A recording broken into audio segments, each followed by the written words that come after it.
तेजस्वी यादव यानी कि आरजेडी की बात करें तो आरजेडी के खेमे में उस वक्त 75 सीटें थी। बड़ी पार्टी आरजेडी, सबसे बड़ी पार्टी 2020 में आरजेडी बनकर उभरी थी, लेकिन इस बार वही पार्टी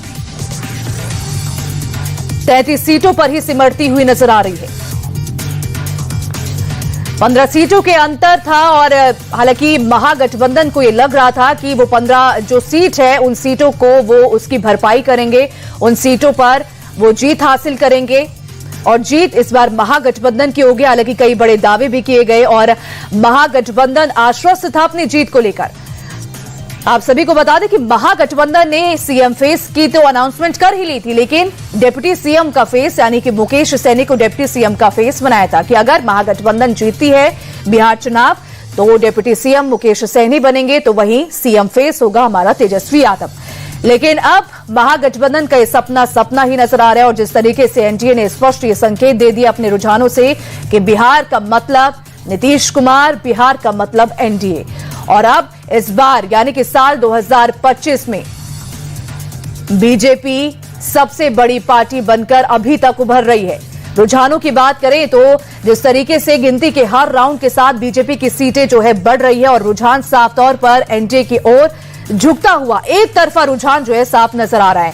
कई ऐसे इलाकों में जहां पिछली बार मुकाबला बेहद करीबी का था, जैसे मैंने आपको बताया कि साल 2020 में सिर्फ 15 सीटों से एनडीए की सरकार बनती है और वो 15 सीटें काफी ज्यादा अहम थी महागठबंधन के लिए, तेजस्वी यादव के लिए, कांग्रेस के लिए, लेफ्ट के लिए और आरजेडी के लिए भी। लेकिन वो 15 सीटें, उन सीटों की भरपाई महागठबंधन नहीं कर पाया और 32 सीटों पर ही आरजेडी फिसलती हुई और सिमटती हुई नजर आ रही है। कांग्रेस की बात करें तो कांग्रेस का हाल इतना बुरा है कि कांग्रेस दहाई का आंकड़ा भी नहीं छू पा रही है और अब ऐसे में अखिलेश यादव का बड़ा बयान सामने आया है। उन्होंने एसआईआर को जिम्मेदार ठहराया है। जी हां, बिहार में एसआईआर ने खेल किया है, ये कहना है अखिलेश यादव का। हालांकि इससे पहले भी तमाम आरोप एसआईआर को लेकर लगाए जा रहे थे, लेकिन जैसे ही ये एक मुंहतोड़ हार देखने को मिली महागठबंधन को, अब अखिलेश यादव का भी बयान सामने आ गया। तो सबसे बड़ी खबर इस वक्त की कि महुआ से तेज प्रताप यादव चुनाव हार गए हैं। 13,000 से जो है 13,000 वोटों से पीछे हैं और जिस तरीके से तेज प्रताप यादव के जो बड़े बेटे यानी कि लालू प्रसाद यादव के बड़े बेटे तेज प्रताप यादव अपनी पार्टी यानी कि आरजेडी को छोड़ते हुए जेजेडी पार्टी गठित करते हैं और फिर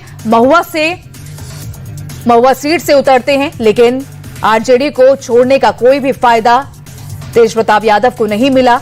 महुआ वो सीट जहां पर सबसे पहले उन्होंने डेब्यू किया और अपना पहला चुनाव 2015 में जीता। उसके बाद 2020 में हसनपुर से उन्होंने वो चुनाव लड़ा और उस वक्त भी जीता। इस बार भी तेज प्रताप यादव को लगा कि हम आरजेडी से अलग होकर जेजेडी पार्टी गठित करेंगे और महुआ से चुनाव लड़ेंगे, लेकिन इस बार पिछड़ते हुए और बड़ा झटका तेज प्रताप यादव को लगा कि इस बार तेज प्रताप यादव हारते हुए नजर आ रहे हैं, करीब 13,000 वोट। तो वही मधुबनी जिले में एनडीए का क्लीन स्वीप, तो ये बड़ी बात सुपौल में भी मोदी नीतीश की जबरदस्त लहर देखने को मिली है। पूरे बिहार में ये लहर देखने को मिल रही है। अभी अगर आप आंकड़े देखेंगे, अगर अभी के आप रुझान देखेंगे तो 196 सीट, जी हां, एनडीए अपना ही रिकॉर्ड तोड़ती हुई नजर आ रही है। साल 2010 का वो पल जब 206 सीटें एनडीए के पास थी, अब 2025 में भी 196 सीटें अपना ही रिकॉर्ड तोड़ते हुए नजर आ रही है, क्योंकि कुछ राउंड की अभी वोटिंग जो है बची है और ऐसे में अगर 206 सीट से आगे बढ़ती है तो कहीं ना कहीं अपना ही रिकॉर्ड एनडीए तोड़ देगी। आप सभी को बता दें कि जिस तरीके से 2006 में जेडीयू के खेमे में सीट आई थी 115 और साथ ही बात की जाए बीजेपी की तो बीजेपी की खेमे में 91 सीटें आई थी। तो जिस तरीके से 2010 में बड़ी जीत हासिल की थी, स्पष्ट बहुमत यहां पे मिला था, उसी तरीके से अब 2025 में भी कुछ ऐसा ही नजारा देखने को मिल रहा है।